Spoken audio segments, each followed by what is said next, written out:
Hello students, मेरा नाम है पिंकी विश्वास और आप देख रहे हैं पिंकी विश्वास बायोलॉजी। और आज ये सेकंड सीरीज़ रहेगा, जिसमें सीरीज़ पहले में आप लोगों को मैं 2021 का बायोलॉजी का 3 क्वेश्चन मैंने आप लोगों को बता दिया था 1 नंबर का, जिसमें मैं पूरा एक्सप्लेन कराई हूँ। और ये नेक्स्ट पार्ट है जिसमें मैं अभी चौथा, पाँचवा और 2 नंबर का कुछ क्वेश्चन आप लोग को कराऊंगी। आइए देखें क्या होता है आपका। इसमें कौन सा मैं सेट ए का करा रही हूँ, ठीक है। सेट ए का 3 क्वेश्चन हो गया है, जिसने नहीं देखा है प्रीवियस वीडियो देखिए, ठीक है।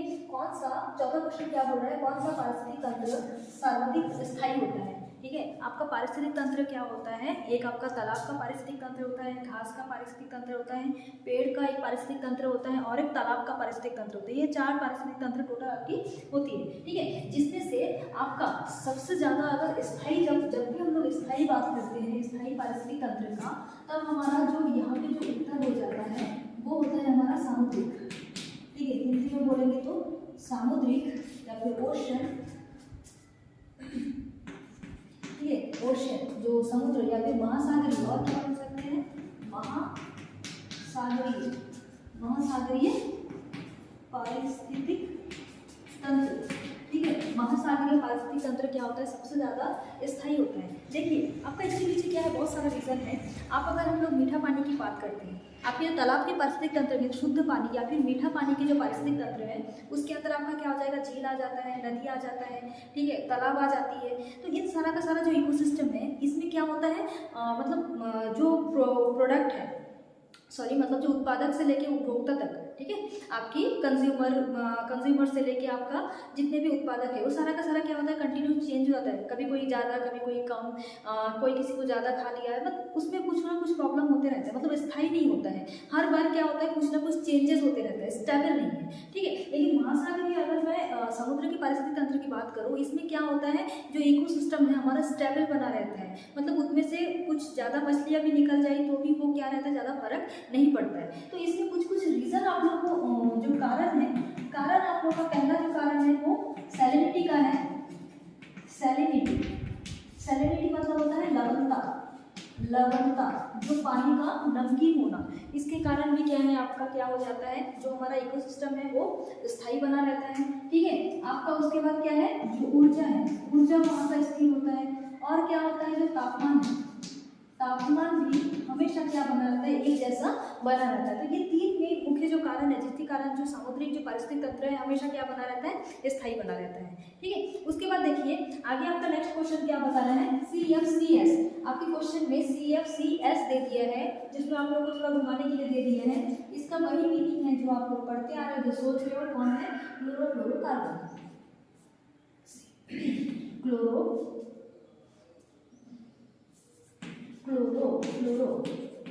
फ्लोरोकार्बन,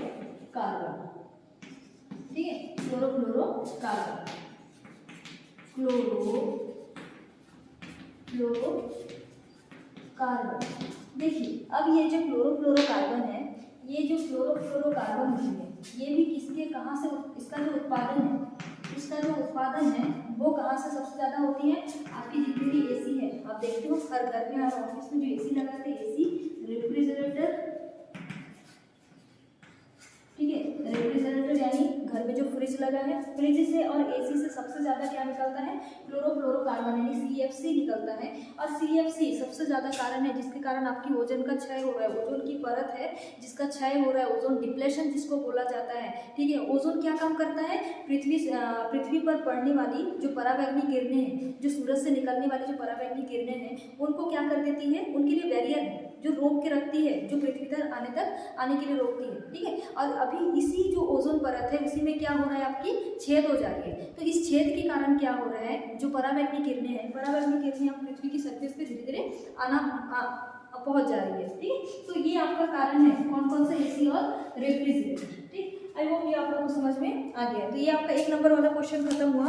उसके बाद आपका 2 नंबर वाला क्वेश्चन है। देखिए 2 मार्क्स की जो क्वेश्चन है आपकी,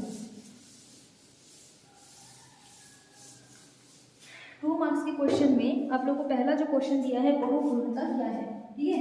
पहला क्वेश्चन इसमें दे दिया है बहुघूर्णता, बहुघूर्णता, बहुघूर्णता या फिर क्या बोला जाता है इसको, पॉली एम्ब्रॉयडी, पॉली एम्ब्रॉयनी क्या है। ठीक है, पॉली एम्ब्रॉयनी देखिए, एम्ब्रियो का मतलब होता है क्या, जिसमें बीज बनता है। एम्ब्रियो से क्या बनता है, आगे बीज बनता है। ठीक है, तो आपका एक एम्ब्रियो बनेगा तब क्या बनेगी, एक बीज बनेगी। लेकिन किसी कंडीशन में अगर बहुत सारा एम्ब्रियो बन गया, ठीक है, बहुत सारा एम्ब्रियो जैसे बन जाता है तो उस कंडीशन में क्या बन जाता है, बहुत सारे बीज भी बन जाती है। ठीक है, तो उस कंडीशन को हम लोग क्या बोलते हैं, पॉली एम्ब्रॉयनी बोलते हैं, बहुभ्रूणता बोलते हैं। तो बहुत सारे क्या बनते हैं, भ्रूण का निर्माण होता है। ठीक, तो इसमें देखो, इसका जो उत्तर होगा, इसका जो आंसर होगा, इसमें आपका क्या होगा, पॉली एम्ब्रॉयनी क्या होगा, जिसमें बहुत सारे, जब बहुत सारे एम्ब्रियो यानी भ्रूण का निर्माण होता है तब उसे पॉली एम्ब्रॉयनी कहते हैं, बहुभ्रूणता कहते हैं, तब उसे बहुभ्रूणता कहते हैं। ठीक है, इसका जो उदाहरण है, आप लोगों को उदाहरण भी साथ में लिखना है, तो उदाहरण लिखने से क्या है, आपको नंबर पूरा फुल मार्क्स पाने के चांसेस ज़्यादा हो जाता है। उदाहरण के लिए आप इसमें क्या लिखेंगे, नींबू। ठीक है, उदाहरण क्या है, नींबू। नींबू में बहुत सारा बीज देखते हो, तो वो बहुत सारा जो बीज बनता है वो किसके कारण बनता है, पॉली एम्ब्रॉयनी। इसको चलो थोड़ा समझते हैं।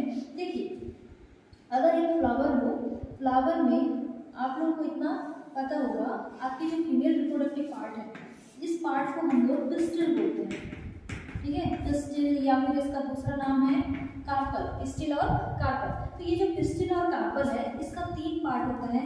ये ऊपर वाला पार्ट क्या होता है, स्टिग्मा, ये वाला सकरा वाला जो पार्ट होता है स्टाइल, और जो ये फूला वाला पार्ट होता है उसको हम लोग क्या बोलते हैं, ओवरी। ठीक है, अब इस ओवरी के अंदर ही क्या बनता है, ओव्यूल बनता है, उसके अंदर क्या बनती है, शीड बनती है। ठीक है, तो इस ओवरी के अंदर आपका क्या होता है, ओव्यूल होता है। इस ओवरी के अंदर क्या होता है, ओव्यूल। ठीक है, अब यहीं पे आपकी एक सेल्स होती है, इसमें आपकी कुछ सेल्स पड़ी होती है, जिसमें से एक सेल ज़्यादा मैच्योर सेल होता है। एक जो सेल है वो ज़्यादा मैच्योर सेल होता है, जिसको हम लोग एमएमसी मतलब megaspore mother cells, megaspore mother cell. ठीक है, यही एमएमसी सेम हम लोग को मेल में भी देखने को मिलेगी। जब पोलन ग्रेड बनेगी उसको हम लोग माइक्रोस्पोर मदर सेल्स बोलते हैं। ठीक, अगर आपको ये वीडियो, अगर ये चीज़ ज़्यादा एक्सप्लेनली आप लोगों को चाहिए तो प्लीज़ मेरे को कमेंट सेक्शन में बताइए, मैं ज़रूर ये वीडियो बनाऊंगी। MMC megaspore mother sales. ठीक है, अब ये मेगास्पोर जो मदर सेल्स है, ये हमें, ये क्या रहते हैं, आपकी डिप्लॉइड। डिप्लॉइड समझ में आता है, मतलब जिसमें क्या है, double the number of chromosome है। ठीक है, तो ये डिप्लॉइड होती है। अब ये जो डिप्लॉइड जो एमएमसी है, microspore mother, megaspore mother sales है, ये क्या बनाती है, आगे एम्ब्रियो बनाती है। ठीक है, अब ये एम्ब्रियो भी क्या बना देता है, आपका डिप्लॉइड बना देता है। डिप्लॉइड कैसे बना रहा है, क्योंकि ये जो केस हो रहा है, ये कैसा हो रहा है, विदाउट फर्टिलाइजेशन। ये जो केस हो रहा है किस कंडीशन में हो रहा है, विदाउट फर्टिलाइजेशन। ये भी चीज़ आप लोग पॉइंट याद रखिएगा, जब भी पॉली एम्ब्रॉयनी हो रही है या फिर बहुभ्रूणता हो रहा है, बहुत सारे बीज बन रहे हैं, तो उस केस में क्या होता है, आपका कोई भी फर्टिलाइजेशन नहीं होता है। कि बिना फर्टिलाइजेशन के जो आपकी मेगास्पोर मदर सेल्स है वो डायरेक्ट माइटोसिस करती है। ठीक है, डायरेक्ट क्या है, देखो 2 से 2 बनेगा, मतलब क्या है, माइटोसिस है, इसमें कोई मियोसिस नहीं होगा। जनरली हम लोगों का जो एग बनता है वो कौन से प्रोसेस से बनता है, मियोसिस से बनता है, क्योंकि मेगास्पोर से 2n और आपकी जो एग है वो क्या बनेगी, हैप्लॉइड यानी n बनेगी। लेकिन यहाँ पे कोई फर्टिलाइजेशन नहीं होता है, मेगास्पोर सेल डायरेक्टली क्या बना दे रहा है, एम्ब्रियो बना दे रहा है, जो क्या है आपकी डिप्लॉइड होती है। अब ये डिप्लॉइड जो एम्ब्रियो है, ये आगे जाके क्या बना देगा, बहुत सारे भ्रूण बना देगा, मतलब क्या बना देगा, पॉली एम्ब्रियो। क्या बना देगा, पॉली एम्ब्रियो, बहुत सारा भ्रूण है। ठीक है, और इसी केस को हम लोग क्या बोलेंगे, पॉली एम्ब्रॉयनी। इसी को हम लोग क्या बोलते हैं, पॉली एम्ब्रॉयनी। तो पॉली एम्ब्रॉयनी जनरली क्या है, आपकी बिना निषेचन के बहुत सारे बीज का जो निर्माण है, बहुत सारे भ्रूण का जो निर्माण है। देखो इसमें भ्रूण शब्द ही सही है, एम्ब्रियो शब्द सही है, बीज तो नहीं बोल सकते। बहुत सारे भ्रूण का जो निर्माण है उसी को हम लोग क्या बोलते हैं, पॉली एम्ब्रॉयनी या फिर बहुभ्रूणता बोलते हैं। जो मेगास्पोर मदर सेल से शुरू होकर क्या बनाता है, आपकी बहुत सारे बीज बनाता है। उदाहरण क्या है आपका, नींबू। ठीक, तो ये आपका 2 नंबर का पहला क्वेश्चन था, 6 नंबर। उसके बाद आपका और एक दिया है हाउस कीपिंग जी। ठीक है, इसको इरेज कर रही हूँ।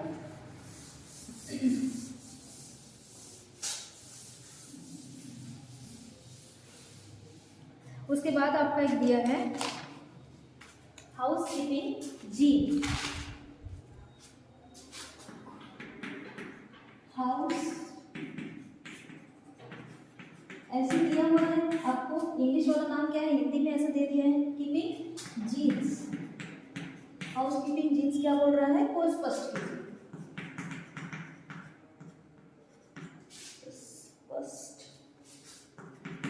स्पष्ट कीजिए। ठीक, हाउस कीपिंग जीन।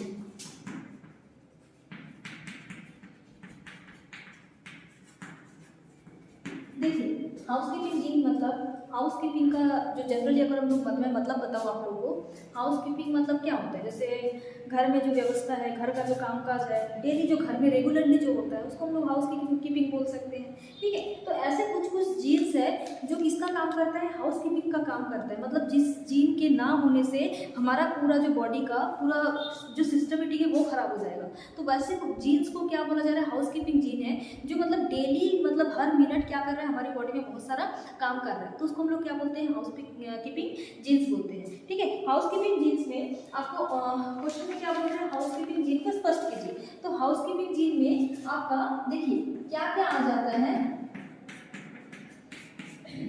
ऐसे जीन क्या हो जाएगा जो डेली हमारी बॉडी की फंक्शन को करती है और रेगुलरली हमारा काम करती रहती है। अगर ये जीन ना हो तो हमारा जो बॉडी का काम है वो सही से नहीं चल पाएगा। तो वैसे हमारे पास कितना जीन है, देखिए मैं बता दे रही हूँ, हिस्टोन। ठीक है, एक क्या है, हिस्टोन है। ठीक है, हिस्टोन देखिए, हिस्टोन क्या है, एक प्रोटीन है। ठीक है, हिस्टोन से हम लोग क्या करते हैं, डीएनए की पैकेजिंग करते हैं। ठीक, तो इसके लिए हम लोग अगर जीन की बात करें तो हिस्टोनेज है, हिस्टोनेज। ठीक है, एक होता है हिस्टोनेज। हिस्टोनेज क्या करेगा, क्या करता है, डीएनए की पैकेजिंग में मदद करता है। ठीक है, डीएनए की पैकेजिंग में क्या करता है, जो आपकी हिस्टोनेज है डीएनए की पैकेजिंग में क्या करता है, मदद करता है। ठीक है, ये हेल्प करता है। अगर हिस्टोन ना होता, हिस्टोनेज नहीं होता तो हमारा डीएनए पैक नहीं होता, डीएनए पैक नहीं होता तो हमारा कोई भी फंक्शन नहीं हो पाता। ठीक है, उसके बाद आपका एक दूसरा मेजर सा पार्ट है, कौन सा, एटीपेज। और एक आपका जीन कौन है, हाउसकीपिंग जीन कौन है, एटीपेज।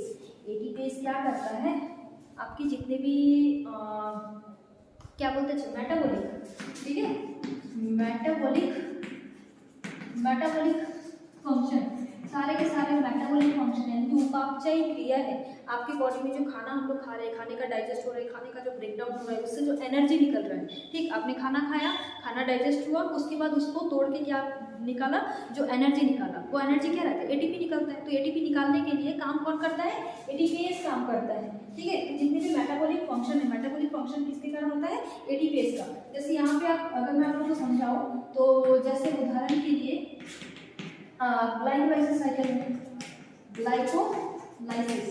ग्लाइकोलाइसिस जो साइकिल है, ग्लाइकोलाइसिस साइकिल को करने के लिए भी कौन काम करता है, एटीपेज। तो ये अगर एटीपेज अगर नहीं होता तो सोचो ना, आपके शरीर में जो ग्लाइकोलाइसिस प्रोसेस है, जो आपके शरीर में जो डेली का जो काम चल रहा है वो कैसे होता। तो इसीलिए ऐसे जीन्स को क्या बोला जा रहा है, आपका हाउस कीपिंग जीन्स बोला जा रहा है, जो डेली की लाइफ में आपकी बॉडी में होना कंपलसरी है। ठीक है, तो ये आपका कितना क्वेश्चन हो गया, हमारा हाउसकीपिंग हो गया। ठीक है, उसके बाद आपका और एक दिया है, मानव में होने वाले 2 कृमि जनित रोगों का नाम लिखिए। ठीक है, कृमि जनित रोग मतलब क्या है, हेलमिंथिस। कृमि से होने वाला रोग जिसको हम लोग क्या बोलते हैं, हेलमिंथिस। हेलमिंथिस में आपकी क्या क्या आ जाती है, एस्के हेलमिंथिस आता है और एक निमेट हेलमिंथिस बोला जाता है। एस्के हेलमिंथिस से जो एस्केरिस है, एस्केरिस से क्या होता है, एस्केरियासिस होती है। ये एक क्या है, हेलमिंथिस डिजीज है, पहला होगा एस्केरियासिस। ठीक है, उसके बाद आपका और एक होता है प्लेटी हेलमिंथिस से, जिसमें बुचरेरिया होता है, बुचरेरिया। एलिफेंटियासिस, हाथी पाँव जिसको बोला जाता है। ठीक है, एलिफेंटियासिस। ठीक, तो ये 2 हो जाएगा। और एक आपका टीनिया सोलियम भी लिख सकते हैं। ठीक है, टीनियासिस जिसको बोला जाता है। तो ये 3 नाम मैंने आप लोग को बता दिया है, जिसके कारण क्या हो जाता है आपका जो मतलब हेलमिंथिस डिसऑर्डर है, हेलमिंथिस यानी कृमि और हेलमिंथिस दोनों सेम ही याद। अगर आपको क्वेश्चन में दे दिया जाएगा हेलमिंथिस से होने वाली बीमारी वो भी वही है, कृमि बोला जाता है तो वो भी आपकी वही हो जाएगी। सो आई होप आप लोगों को वीडियो अच्छा लगा तो प्लीज़ लाइक कीजिए, शेयर कीजिए, सब्सक्राइब करना ना भूलिए। इसके बाद वाले वीडियो में मैं इसके आगे वाले क्वेश्चन को लेके आऊँगी। सो थैंक यू देखने के लिए।